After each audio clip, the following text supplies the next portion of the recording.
ಇಲ್ಲಿವರೆಗೆ ನನಗೆ ಯಾರೂ ಕಂಡಿಲ್ಲ ನನ್ನ ಉದ್ಧಾರ ಮಾಡೋರು. ಇವತ್ತು ನೀವು ಸಿಕ್ಕಿದ್ದೀರಾ, ನಿಮ್ಮಿಂದ ನನ್ನ ಉದ್ಧಾರ ಆಗುತ್ತದೆ. ನಾನು ಗುಡುವ ಹೆಸರಿನ ಪ್ರೇತ. ನಾನು ನೀರಲ್ಲಿ ಇರ್ತೀನಿ, ಆದರೆ ನೀರು ಕುಡಿಯೋಕ್ಕಾಗಲ್ಲ. ಭಯಂಕರ ಕಷ್ಟ ಆಗುತ್ತದೆ. ಇದೇ ಕೆರೆಯಲ್ಲಿ ಇರ್ತೀನಿ, ದಾರಿಲಿ ಹೋಗೋರನ್ನ ನೋಡ್ತಾ ಇರ್ತೀನಿ, ಯಾರಾದರೂ ನನ್ನ ಉದ್ಧಾರ ಮಾಡೋರು ಬರ್ತಾರಂತ.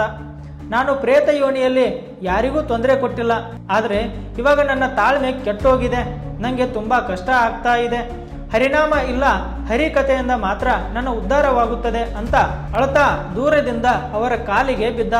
ನಂತರ ಪಂಡಿತ ಹೇಳಿದ್ರು, ಹಾಗಾದರೆ ಇವತ್ತೊಂದು ದಿನ ಆರಾಮಾಗಿ ಇರು. ನಾಳೆಯಿಂದ ನನ್ನ ಮನೆಯಲ್ಲಿ ನಿನ್ನ ಆಹ್ವಾನ ಮಾಡ್ತೀನಿ. ಬಾ, ನಮ್ಮ ಮನೆಯೊಳಗೆ 7 ದಿನ ಭಗವಂತನ ಪ್ರವಚನ ಮಾಡ್ತೀನಿ, ನಿನ್ನ ಉದ್ಧಾರ ಆಕೈತಿ. ಪ್ರತಿ ಪ್ರವಚನ ಆದ ಮೇಲೆ ಸಂಜೆ ನಾಮಕೀರ್ತನ ನಿನಗೋಸ್ಕರ ಮಾಡೋನು ಅಂತ ಹೇಳಿ ಪಂಡಿತ ಅದರ ಪ್ರಾರಬ್ಧನ ನಷ್ಟ ಮಾಡಿದ್ರು.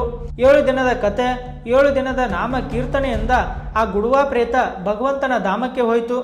ಭಗವಂತನ ನಾಮ, ಭಗವಂತನ ಕಥೆನೇ ನರಕ ಯೋನಿಯಿಂದ ಕಾಪಾಡೋದು. ಅದಕ್ಕೆ ಎಲ್ಲರಲ್ಲೂ ಕೇಳೋದು ಇಷ್ಟೇ, ನಿಮ್ಮಿಂದ ಎಷ್ಟಾಗುತ್ತೋ ಅಷ್ಟು ರಾಮ, ಕೃಷ್ಣ, ಹರಿ, ರಾಧಾ ರಾಧಾ ಜಪ ಮಾಡಿ.